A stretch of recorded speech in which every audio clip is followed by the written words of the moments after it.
ఏదైతే ఈరోజు 11,90,000 cusecs of water కి ప్రకాశం బ్యారేజ్ 100 ఇయర్స్ మునుపు డిజైన్ చేశారు.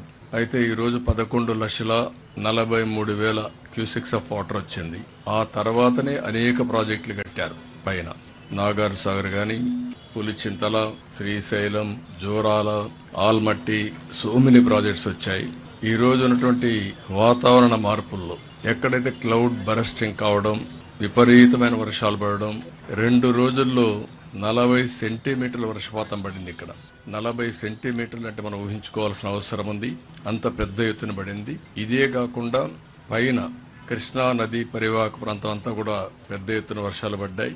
ఒక పక్కన ఇక్కడికి వస్తే ఇంకొక పక్కన ఏదైతే మన బుడమేడు పెద్ద ఎత్తున నీళ్లు రావడం జరిగింది. బుడమేడు కూడా మనం చూసినప్పుడు ఆల్ ఆఫ్ ఎ సడన్ 7,500 10,000కు డిజైన్ చేసినటువంటి డ్రైన్స్ అవి అక్కడ ఒక 35,000 క్యూసెక్స్ ఒకటేసారి రావడం, ఇవన్నీ కానొచ్చుంటే even Krishna Prakasam barrage overflow అయ్యేది. అలాంటి ప్రమాదం వచ్చేది. అయితే అక్కడ కూడా మనం చూసినప్పుడు ఒక పక్క చరిత్రలో ఎప్పుడూ పడని వర్షాలు పడడం, ఊహించని వర్షాలు రావడం, అదే సమయంలో మానవ తప్పిదం కూడా. 2019లో 5 వర్కులు బుడమేరు కోసం రిపేర్లు రెక్టిఫికేషన్లు శాంక్షన్ చేస్తే క్యాన్సిల్ చేసి 3 బ్రీచెస్ పడితే అవి కూడా పూడ్చకుండా చేయడం.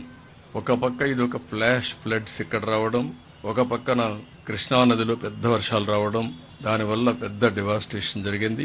ఇప్పటికే ఒక టెక్నికల్ టీం కూడా వచ్చారు. వాళ్ళు కూడా అనలైజ్ చేస్తున్నారు. వీలైతే ప్రకాశం బ్యారేజ్ 15 లక్షల క్యూసెక్స్ ఆఫ్ వాటర్ ని డిశ్చార్జ్ చేసే విధంగా ఇంప్రూవ్ చేయాల్సిన అవసరం ఉంది. ఇంకొక పక్కన బండ్స్ కూడా స్ట్రెంగ్తన్ చేయాల్సిన అవసరం ఉంది. అవన్నీ కూడా చాలా డీటెయిల్డ్ గా జరిగిన నష్టమంతా వారికి చెప్పాం. విజయవాడ టౌన్ మొత్తం అతలాకుతలం అయిపోయే పరిస్థితి వచ్చింది. అన్ని ఇండ్లలోకి నీళ్లు వచ్చాయి. బట్టలు కూడా లేకుండా ఏవైతే కట్టు బట్టలున్నాయో ఆవిడతోనే ఉండే పరిస్థితికి వచ్చారు. ఇంకొక పక్కన వాళ్ళ ఇంట్లో ఉండే అన్ని వస్తువులు, మామూలుగా గ్యాస్ కనెక్షన్ గాని, కుక్కర్ గాని, లేకుంటే ఫ్రిడ్జ్ గాని, టీవీ ఏది మిగిలే పరిస్థితి లేదు.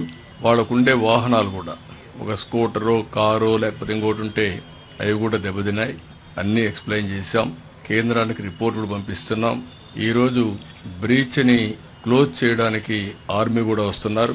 వాళ్ళు కూడా 8 గంటలకు వచ్చి మనం చేసే ఎఫర్ట్స్ కి వారి యొక్క బెస్ట్ ప్రాక్టీసెస్ గాని, బెటర్ ఎక్విప్మెంట్ తో వస్తున్నారు.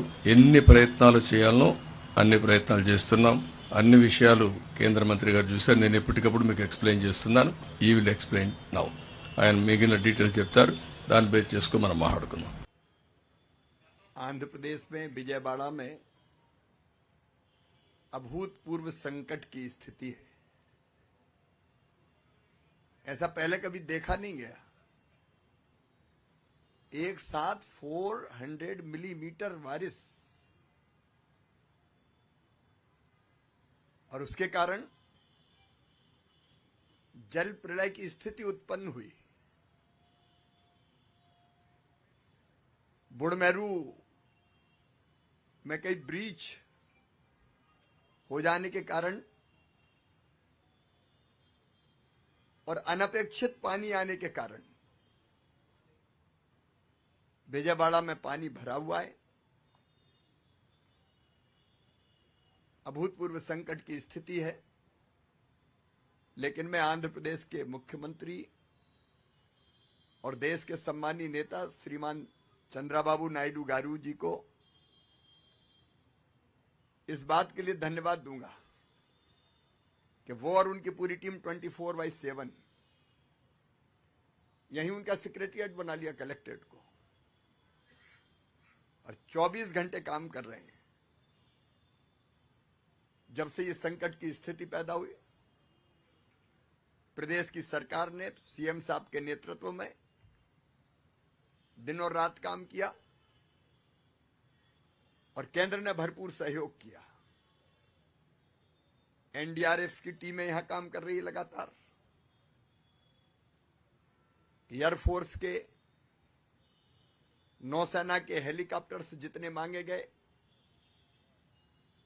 केंद्र सरकार ने, प्रधानमंत्री जी ने, होम मिनिस्टर साहब ने उनको भेजने का काम किया। और दिन और रात राज्य सरकार के साथ मिलकर संकट की स्थिति से जनता को निकालने का प्रयास किया। और इसलिए इतने भयानक जल प्रलय के बाद भी ह्यूमन लॉस, मानव जीवन का नुकसान बहुत न्यूनतम हुआ है। अगर सरकार इतनी दक्षता से काम नहीं करती तो यह स्थिति बहुत भयावह हो जाती।